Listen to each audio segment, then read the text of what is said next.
And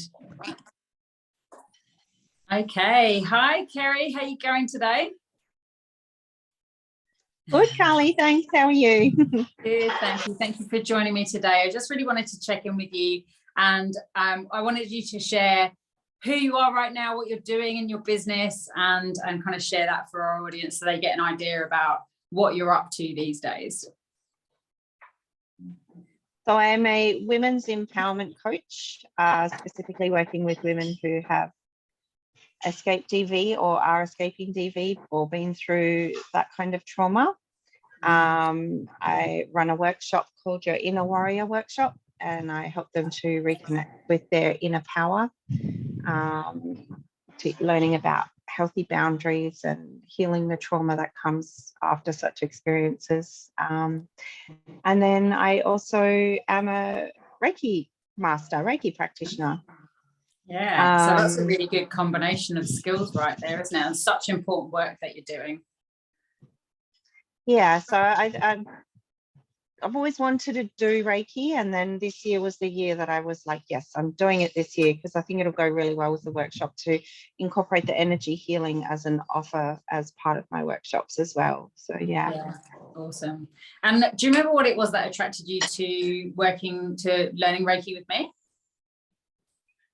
Yeah, actually, it was your Phoenix Transformations page, Facebook page. The Phoenix really caught my eye because at the start of the year, I was going through a bit of my own Phoenix transformation over the last couple of years, to be honest, not just at the start of the year. So it was your Facebook page, and yeah, I just messaged you. It was just like that intuitive, yep, that's the lady I'm doing it with.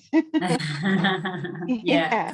And you've done all 3 workshops this year, Reiki 1, Reiki 2 and Reiki Master. Tell me about your experience of those workshops, and I suppose in quite a short period of time, really, from May up until we're recording this in December, what's changed in your life? How's your business kind of changed? How have you changed as well as a person through those different levels of Reiki? It's been a lot of transformation, actually. At the start, I was shy about it all, I guess. But doing your Reiki 1 and 2, I did them quite close together. Absolutely loved them. Shifted so much in those 2 workshops. It was unbelievable. Met amazing people, and doors just started opening. Started having family and friends coming for Reiki, and then put it out there in some Facebook groups and had some other people coming in for Reiki. So that was really transformational for me, because it gave me the guts to do it. It gave me the confidence. That's the word I'm looking for. Yeah, it gave me the confidence to step out my comfort zone and put myself out there. And since doing Reiki Master 3, I am doing my second stall next week. So I'm holding a stall. I've never done that before, ever. I've never put myself out there publicly like that. So offering Reiki. And the feedback that I've been getting has just been amazing. So yeah, that's super exciting. That's awesome. If you could rate your confidence level 0 to 10, with 10 being the most confident you could have possibly felt before you started learning Reiki, how would you have scored yourself on that? Probably a 3 or a 4. Yeah, I didn't have much confidence. I have confidence in my counseling skills and in my workshop and that I do, but in the energy healing side of things, yeah, and I didn't have the confidence to put myself out there publicly.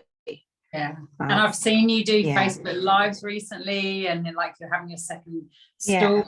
That's massive. That's a massive shift in a really short space of time. So acknowledge yourself that, because that's amazing. Really pat yourself on the back, and I'm really proud of you for doing those things. Like I love joining your live the other day, and yeah, it was, I think it's scary. It's really scary, isn't it, to do a live, especially the first one, and put yourself out there. And But you know, once you kind of start doing them, it can get a little bit addictive. And that in itself, I think, builds your confidence, doesn't it? You know, all those things build your confidence, and the feedback that you get builds your confidence, and more people booking in builds your confidence. So this can only help the other side to your business as well, can't it, with your workshops and all the really important work that you're doing in that DV space, because God knows, you know, we really need that out there in the world right now. So yeah, that's amazing. Where do you see yourself this time next year? Big dreams for next year.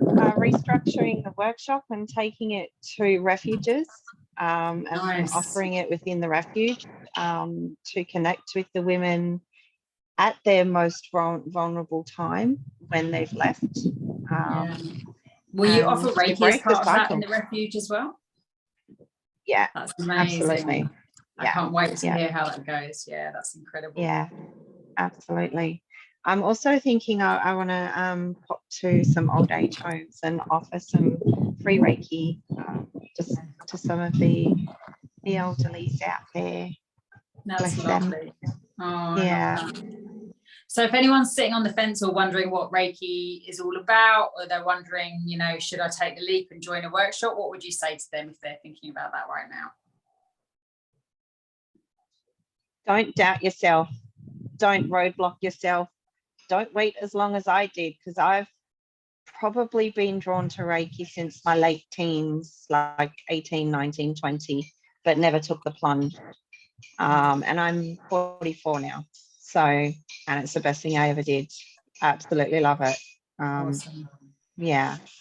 I use it every day. You do it when you're ready. Yeah. I know I did it in all in divine timing, but if you're on the fence and you're thinking about it, do it. Go for it. You got nothing to lose and everything to gain. Even if you just do it on yourself and your family at home, it's phenomenal. Yeah, it really is. It's a game changer for sure. Awesome. Thank you so much for sharing that, Kerry. I really appreciate that. Oh, you're welcome. Thank you for what